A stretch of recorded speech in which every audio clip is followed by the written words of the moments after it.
campaign, the Reverend Dr. William J. Barber. Folks, we're streaming on Facebook, Twitter, and YouTube, by the way. Good morning, Doctor. How are you this morning? I'm doing well, Doc. How you doing, and how's your family, your listening audience?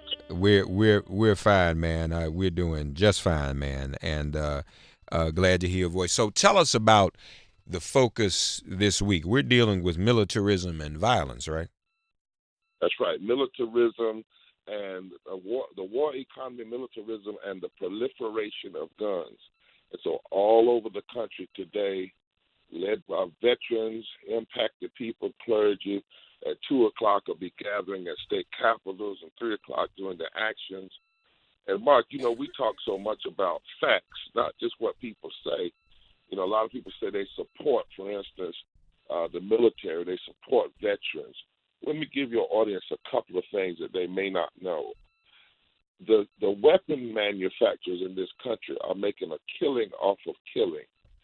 The average CEO makes $19 million a year, but the average combat soldier makes barely $30,000. Lord have mercy.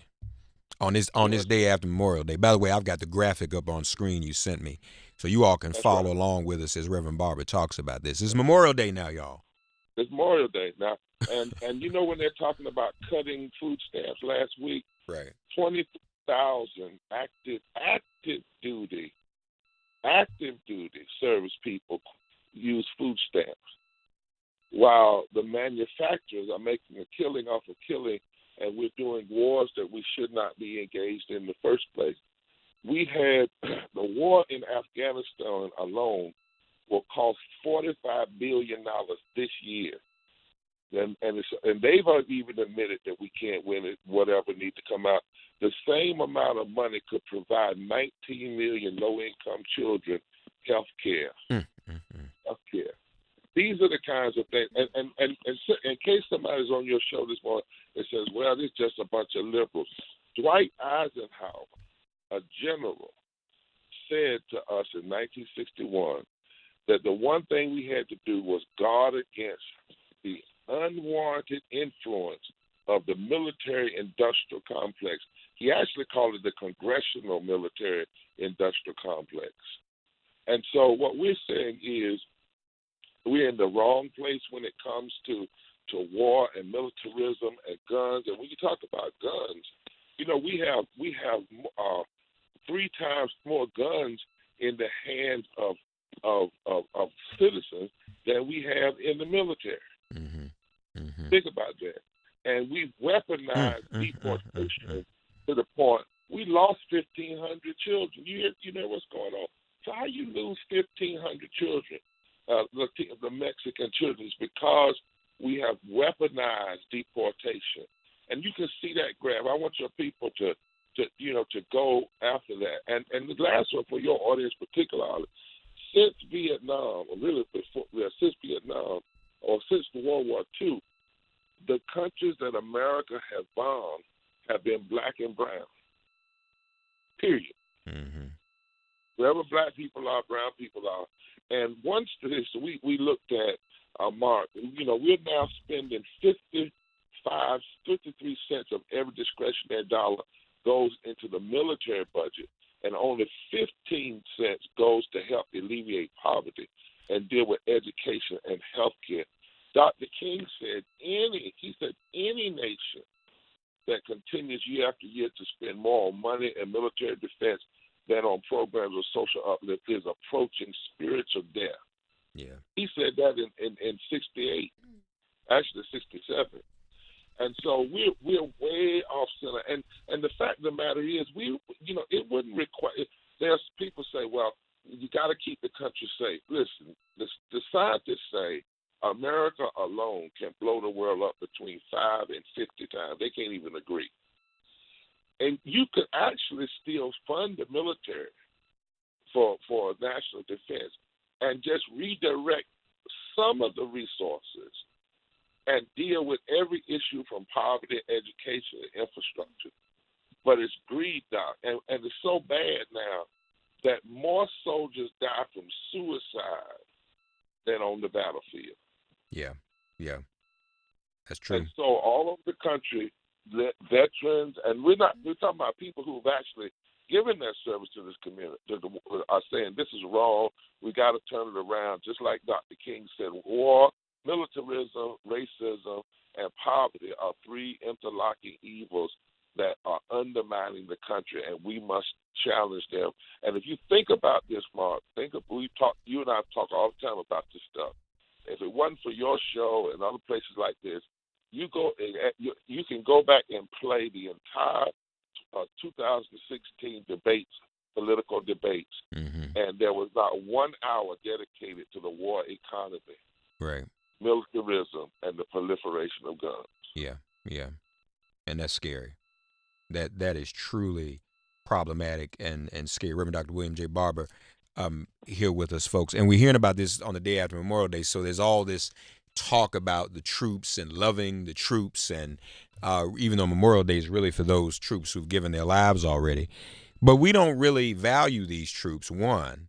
And I remember, two, Dr. King, when people would say to him, well, why are you against the troops? Dr. King said, I'm not against troops. He said, I'm tired of preaching your funerals. And he was saying this at the same time that he was building the Poor People's Campaign. So, the intersection that you're bringing forward is an intersection that Dr. King was trying to bring forward 50 years ago, Dr. Barber. Exactly. And every group, civil rights organization, we ought to be focusing on these issues in depth. That's one of the reasons your audience seeing the graph, because we want them to know we're not just out here just rabble-rousing and people committing, going to civil disobedience. We're trying to force these issues in the narrative because of the facts, Doc, because of what's really happening. People yesterday, I bet you had all these folks going home wrapping themselves in the flag. Well, think about it. They just cut back the Affordable Care Act. You got all these states that didn't expand Medicaid. Do you know there are 1.8 million veterans that depend on Medicaid? Yeah. And 1.8 million. 1.8 million. They love the veterans. They say they love the veterans, but they're cutting Medicaid expansion and Obamacare. In my state alone, in North Carolina, by denying, our state legislature denied the Medicaid expansion, that means 30,000 veterans are going without health care. Think about that now. They love the veterans. 30,000 veterans are going without health care. And if they mess up Medicaid, they will actually impact 1.8 million. See, all veterans don't go to the VA. Mm-hmm. You have to either been in war or you have to serve so long. There are qualifications. So there are a lot of veterans that come out who are just poor. They're homeless. There are a lot of homeless veterans, but we love the veterans. Yeah. We cut Medicaid, but we love the veterans. We won't raise a living wage. Well, guess what? A lot of veterans who have run $billion pieces of equipment in the service come out and then have to work in low-wage jobs. Dr. Barber, share with the audience before we have to go what actions are taking place this week and where you want people's focus to be this week. If you're in the state, go to your state capital. If you're interested in doing the nonviolent direct action civil disobedience, show up at 10 o'clock. Go to our website, www.poorpeoplescampaign.org. You can come in, if you're in D.C., be at the east side of the Capitol at 2 o'clock. At 2 o'clock for the gathering, and then 3 o'clock for the action. But go to www.poorpeoplescampaign.org and join the thousands of people around this country that are demanding that these issues, we change the narrative and make sure that we do not have attention violence and policy violence when it comes to systemic racism, systemic poverty, ecological devastation, the war economy, militarism, and the false moral narrative of Christian nationalism. Come stand with us for over these 40 days and be with us today if you can. And you'll be back at the U.S. Capitol today, right? Today, I actually will be in North Carolina. North Carolina. Okay, I'm sorry. Right. But the Reverend Dr. Liz Theo Harris will be there. Right. Okay. Veteran, they will be there, and people will be joining. Yeah. If you all really support the troops, then this is That's what right. you do, and this is what we ask you to do today. Poorpeoplescampaign.org. Unite the Poor on Twitter. The Reverend Dr. William J. Barber is joining us weekly. I'll be joining him and others over these 40 days.